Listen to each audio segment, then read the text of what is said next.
Let me start first of all. We talked about the tax deal, the tax change that may come. You, if I may paraphrase, Professor Stiglitz, were very scathing. That's right. I think it's probably the worst tax bill I've seen in my lifetime. And if you go back to 1986, when Reagan had a tax reform, it was very well thought out. I disagreed with many provisions in it, but they wrote down a blueprint of tax reform. They had argued among experts about the details, and then they adopted it. It was simplifying, getting rid of a lot of the loopholes. This is going just in the wrong way. There was no blueprint. It was what I would say the corporate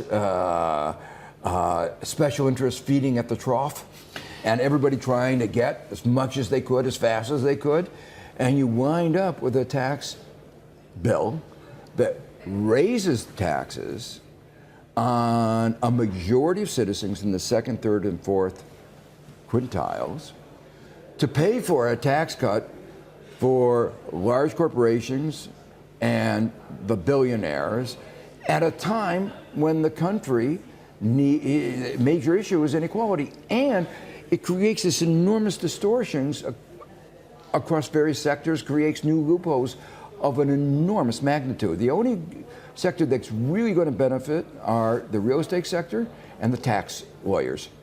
The lawyers always get the money, sir, don't they? Always. Let's circle back to policy, though. I mean, that is a lambasting and a half. If I take it back then to the Federal Reserve, they're beginning to meet. They've now got to consider the possibility of this tax change deal, the worst ever, as you say. What's my risk, or what is their risk of interpreting this deal?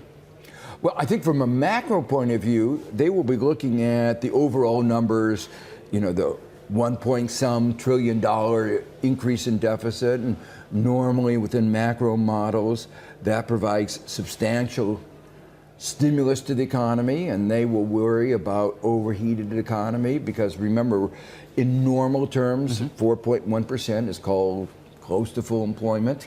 So in their mind, they're going to see this as a time to maybe accelerate the increase in interest rates. The question is, at the same time that these are overall macro, the tax bill has a lot of strange provisions. For instance, it taxes the parts of the economy that are most dynamic, our education sectors, our East Coast, West Coast. And the question is, those who benefit, will they grow to offset for those who are taxed, who are going to be contracting? How much more aggressive do you think the Federal Reserve could be? It's a classic Bloomberg question. The market has penciled in 4 if they go over the next 24 hours and 3 more hikes next year. Could you see it being more aggressive next year? Oh, it could be more aggressive. I mean, by potentially how much? Oh, you know, I think that they're going to be feeling their way, and because there is so much uncertainty with this tax bill, and we don't know what it's going to look like. You know, just to give you one example, many inside that tax bill are several provisions that are almost surely not WTO compliant. Normal government, you would say, oh, they'll have to rewrite that, but this government, which is anti-WTO, might say, we'll go ahead and start a trade war. So you don't know exactly where this is going to go. I mean, there's a number of risks there. Let's take it back to, I looked at some data. US manufacturers have created 27,000 jobs on average each month in the last 4 months. That's the most since 2012. Soft dollar has added, I presume, to that. My question to you is, Trumponian economics, who knows what way they'll write it up, is the strong dollar policy dead in Trump's mind? We don't know what goes on in that particular Forgive me. You're right. But it's a strong dollar policy. But I think he's finally learned that a weak dollar is good for exports and good for getting the trade deficit down. What he doesn't fully grasp, perhaps, is that the value of the dollar is not controlled by the president. He may have a lot of powers, but that's not one of them. And the value of the dollar is basically determined by underlying macroeconomics. So the underlying macroeconomics that he's been pushing, namely the tax cut, Yes. will lead to a large fiscal deficit, which will almost surely lead to a large trade deficit, and the mechanism of that trade deficit is a strong dollar. So I think we can count on the likelihood of a stronger dollar if this tax bill goes through. Okay, so that could be the consequence of this tax bill. We've got a couple of other things to cover off. Global central banks are in the age of easy money is over, I've written down here. We're in the foothills of a big change in central bank policy. Who's going to potentially deliver the biggest shock or the biggest impact? Is it the Fed or is it the Bank of Japan or maybe even China? What are your thoughts? Well, I think it is the Fed that's going to be leading the way because precisely their concern at 4.1%, we are at the edge in their mind of full employment. And they are worried that we may be facing another recession in a few years' time because it's been a long time since we've had a recession. So there are those who've emphasized that we need more ammunition for the next time around. So I think what you're going to see is the strongest action being taken by the Fed. The interesting question is what will be happening at the European Central Bank, because they face a dilemma. If they follow the United States and try to keep things in normal balance as they have often in the past, Italy faces a problem. Italy has such a huge deficit relative to its GDP.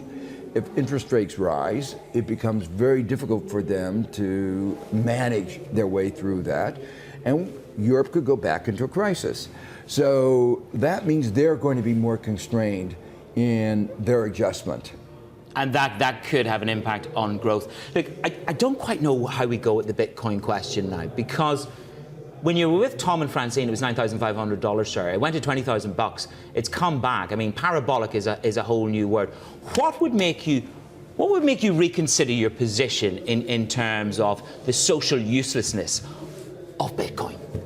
I'm paraphrasing your words.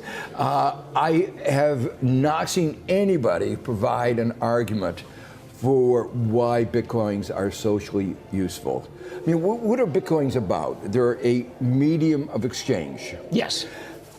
If you look at traditional textbook economics, what is a good medium of exchange? Well, we have the dollar, we have the euro. But we were doubtful about gold. We were doubtful of gold was not a very good medium of exchange. So the question is it more stable than the dollar? No, it's been fluctuating all over the place. That kind of volatility is not what you want from a medium of exchange. Is it open and transparent? No, that's precisely the point. It is because it's not open and transparent that there is a demand. I think the demand is for people who want to engage in illegitimate activities. And in my mind, as soon as it becomes clear that there are significant amounts of these kinds of illegitimate, illegal activities going on, the government will shut it down. And when that happens, of course, the demand for Bitcoins would disappear.